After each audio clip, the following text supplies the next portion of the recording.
Hello, welcome to Lemon Steers, where we talk anything and everything entertainment. I'm, of course, Lemon himself, Zeke Lemon, and this is my review for Bridgerton Season 3, Part 2. But before we get into that, let's get the house clean out of the way, shall we? I'm leave a like. Comment below, let me know your thoughts on Bridgerton Season 3, Part 2.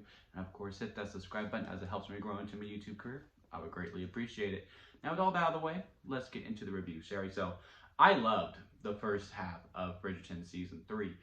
And I was really looking forward to part 2 because of the teaser trailer of like there was going to be a race against the clock of how long she has to tell Penelope has long to tell Colin that she is Lady Whistledown, and we were going full throttle with that storyline throughout, along with some other things with Cressida, and then of course we still got Francesca finding love as well, or so we thought, until the finale anyway. And all that stuff that was in the teaser trailer of after season 3 part 1 ended, and you know they had that big scissor reel. Turned out that was all episode 5.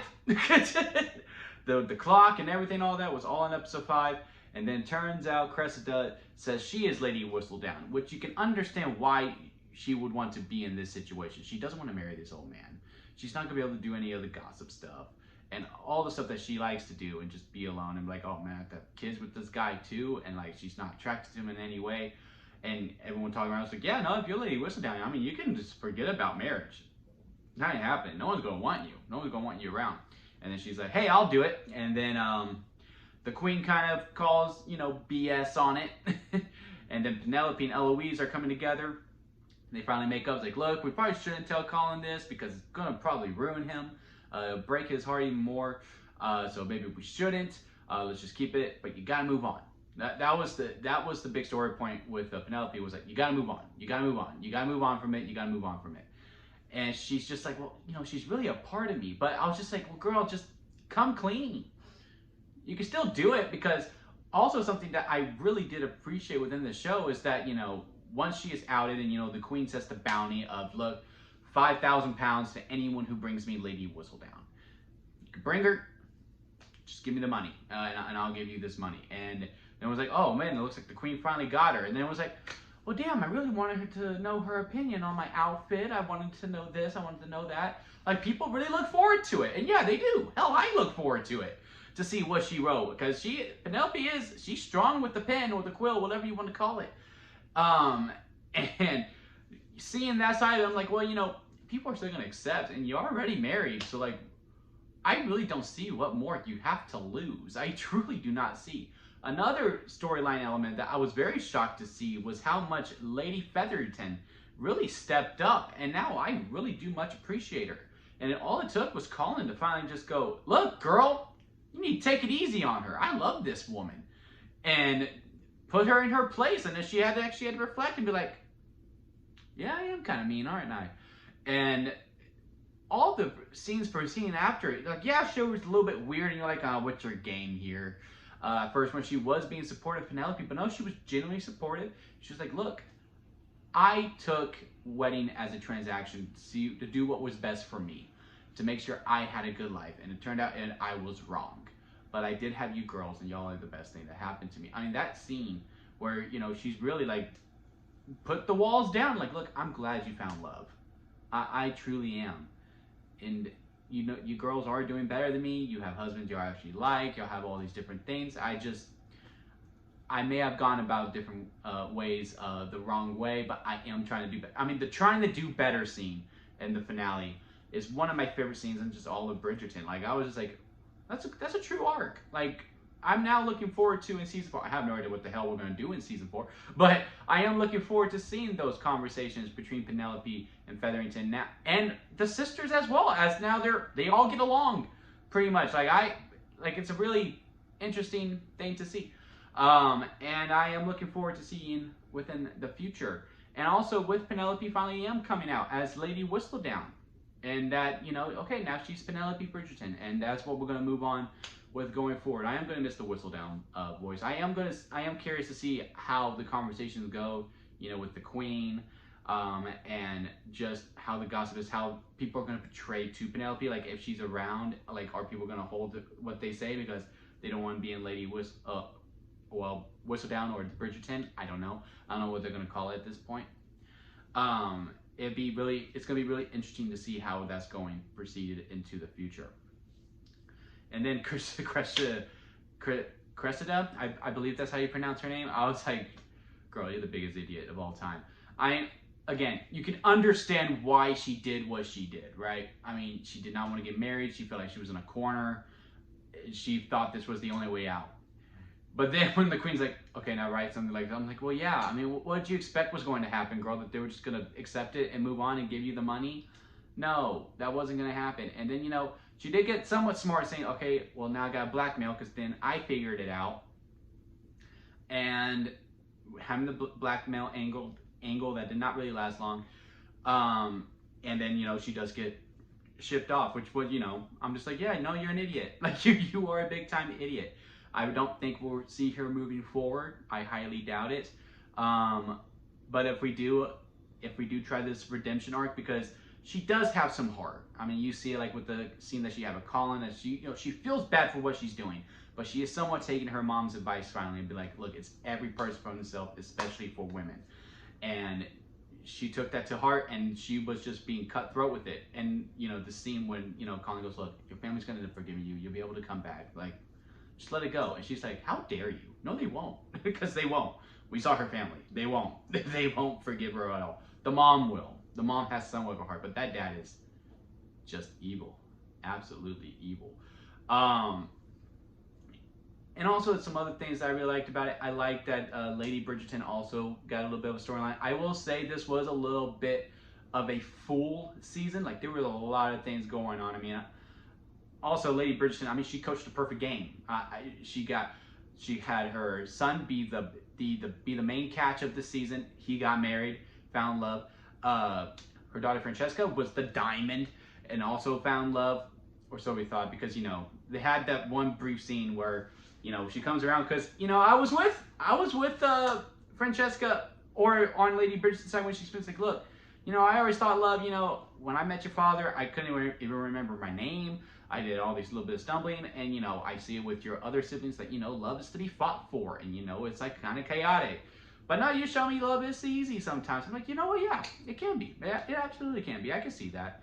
And I'm like, yeah, Francesca did show that. I mean, they get along just fine. It was a big meet cute. It was just easy. It was smooth sailing. Then he met the cousin, or then she met the cousin, and she saw her, and she couldn't remember her name and all that stuff. But they're going to Wales, so I'm not sure how that story element is going to go, and especially with Eloise going with him too, because Eloise was my favorite Bridgerton out of all of them. She's the MVP.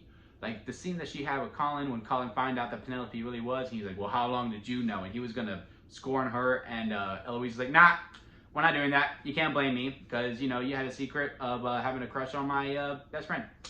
Also, I also just figure, why break your heart even more, because your heart was already broken, so what was the point? And just really telling him off, and, Eloise just being the pure sign of grace, like, throughout the whole entire season, like early in part 1, when she's going, I didn't out you because I just figured, why live with it?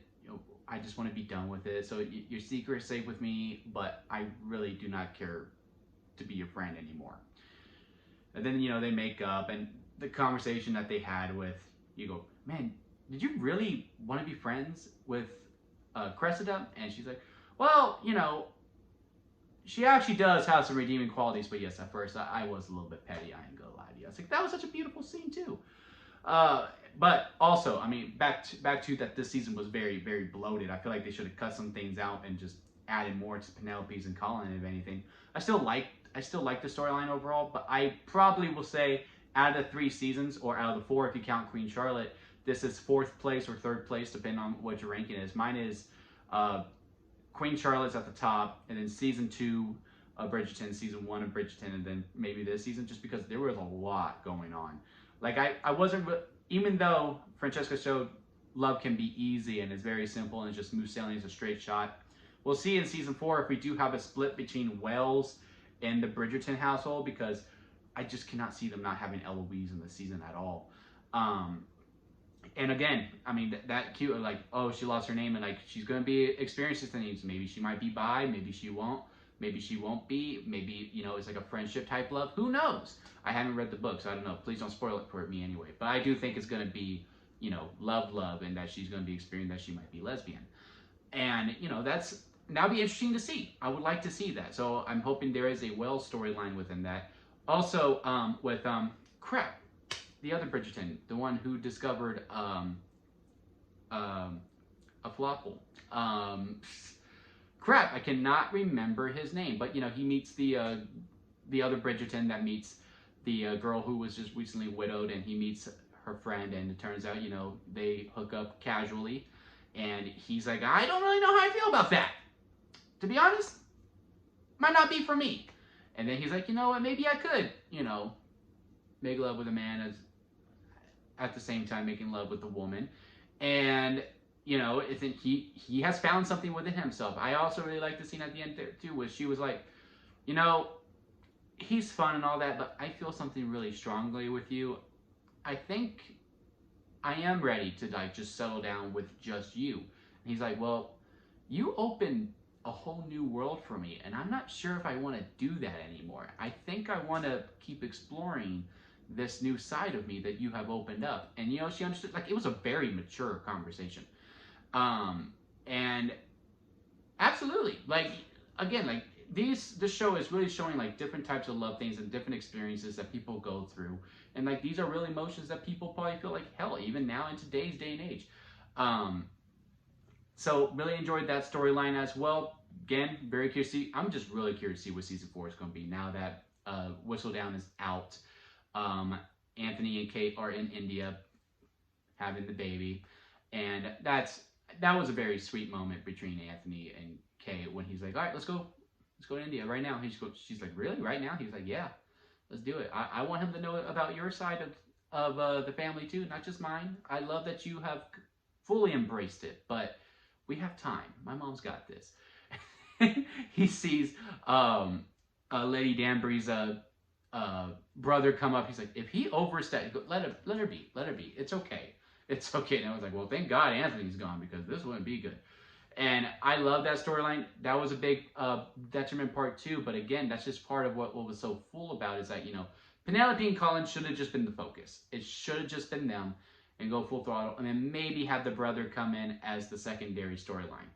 Because, you know, Cressida, Eloise, Colin, and Penelope were all kind of storyline A, just some other things sprinkled in with it. I would have held Francesca off until season 4. Because the only remaining Bridgertons left, I do feel like they're too young, and oh man, I really cannot remember his name.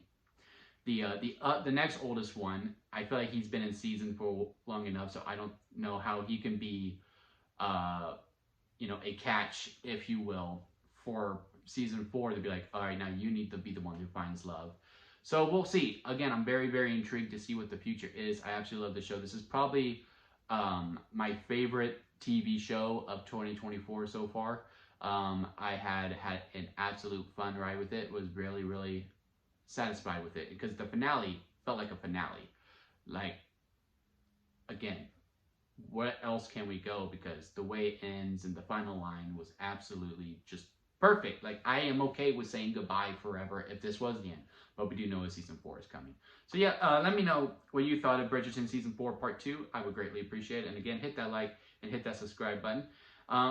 Don't forget to squeeze the day, everyone, because, you know, you got to make every day count. So squeeze it to your full potential. And until next time, guys, I'll see you here at Lemon Studios.